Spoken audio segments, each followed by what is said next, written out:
నమస్కారం అండి అందరికీ. ఈ మంత్రం పోయిన వాటిని తిరిగి ఇస్తుంది. ఏ వస్తువైనా, సంపద అయినా లేదా ఇంటిలో నుండి ఎవరైనా వెళ్ళిపోయిన వ్యక్తులు తిరిగి రావడానికి ఈ మంత్రం తిరిగి తెస్తుంది. ఈ మంత్రం పోయిన వాటిని తిరిగి ఇస్తుంది.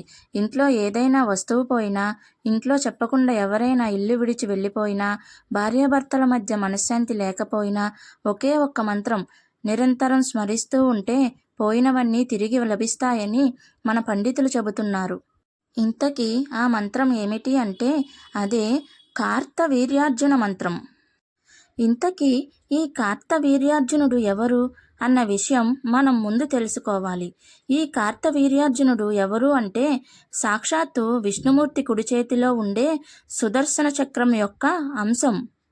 తాను చేతిలో ఉండటం వల్లనే విష్ణుమూర్తి రాక్షసులను సంహరించగలుగుతున్నాడు అనే గర్వం సుదర్శన చక్రానికి ఏర్పడడంతో అది గ్రహించిన స్వామి సుదర్శనుని మనిషిగా పుట్టమని ఆదేశిస్తాడు. కానీ భూలోకంలో మనిషిగా పుట్టిన కార్తవీర్యార్జునుడికి చేతులు ఉండవు. చేతులు లేకుండా పుట్టిన ఇతను దత్తాత్రేయుడిని పూజించి 1000 చేతులు కలవాడిగా మారుతాడు. అందుకే ఇతనిని సహస్రబాహు అని కూడా అంటారు. అంతేకాదు తనకి కేవలం శ్రీహరి చేతిలో తప్ప ఇంకెవరి చేతిలో మరణం రాకుండా ఉండేలా వరాన్ని కూడా పొందుతాడు.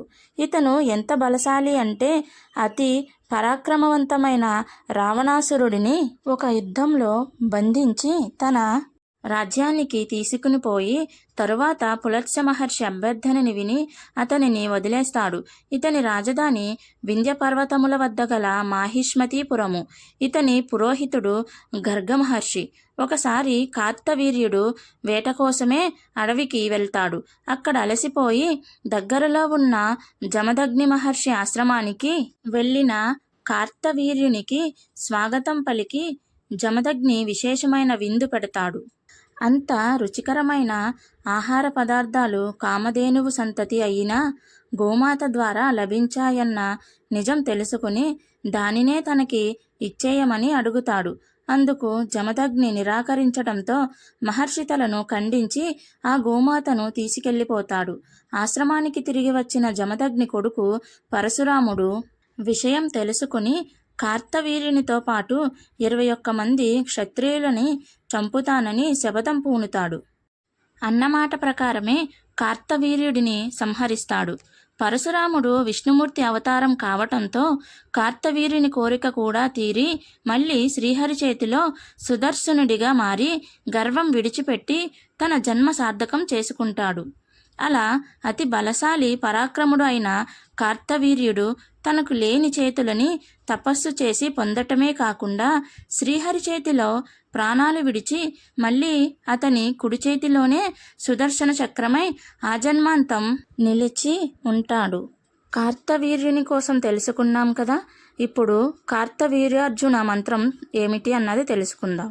ఓం కార్తవీర్యార్జునో నామ రాజా బాహు సహస్రవాన్ తస్య స్మరణ మాత్రేన గతం నష్టం చ లభ్యతే.